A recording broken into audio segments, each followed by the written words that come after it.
एक बार की बात है। गौतम बुद्ध मगध राज्य के एक गांव में ठहरे हुए थे। गांव से थोड़ा बाहर एक मोची अपने परिवार के साथ रहता था। उस मोची के घर के पास एक तालाब था। एक दिन रोज की तरह सुबह मोची तालाब किनारे पानी लेने गया।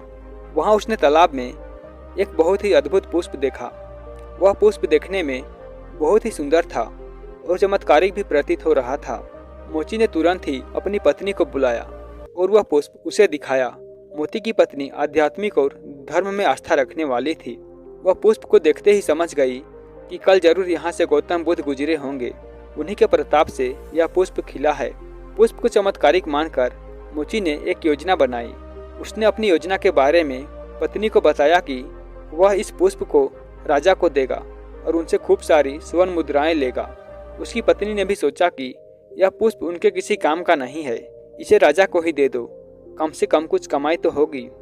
पत्नी के सहमति के बाद मोची राजमहल की ओर निकल गया। राजमहल के रास्ते में उसे एक व्यापारी मिलता है। मोची के हाथ में पुष्प देखकर वह रुक जाता है। वह मोची से पूछता है कि भाई, ये पुष्प लेकर कहाँ जा रहे हो? मोची कहता है कि मैं यह पुष्प लेकर राजा के पास जा रहा हूँ। इसे राजा को भेंट करके मैं राजा से मुँहमांगा इनाम लूंगा। व्यापारी ने मोची को प्रस्ताव दिया कि तुम यह पुष्प मुझे दे दो, बदले में मैं तुम्हें 100 स्वर्ण मुद्राएं दूंगा। मोची सोच में पड़ गया। उसने सोचा कि जब व्यापारी इस पुष्प के लिए 100 स्वर्ण मुद्राएं दे रहा है तो राजा तो और ज्यादा देगा। यही सोचते हुए उसने व्यापारी को पुष्प देने से मना कर दिया।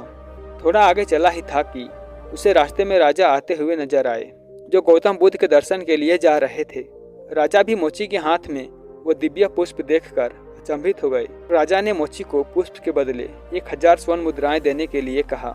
यह सुनते ही मोची के मन में एक अजीब सी चेतना आई और वह राजा को पुष्प न देकर दौड़ता हुआ सीधे महात्मा बुद्ध के पास जा पहुंचा।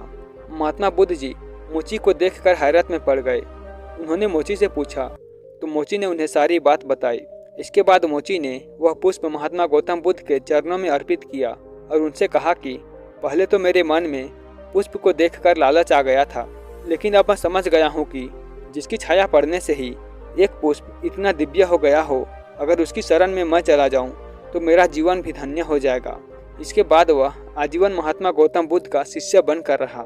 इस कहानी से हमें यही सीख मिलती है कि हमारी जिंदगी में हमें बहुत सी चीज़ें अपनी तरफ आकर्षित करती है, लेकिन हमें उनके लालच में न फंसकर अपने ज्ञान का प्रयोग करके जीवन में सही राह को चुनना चाहिए।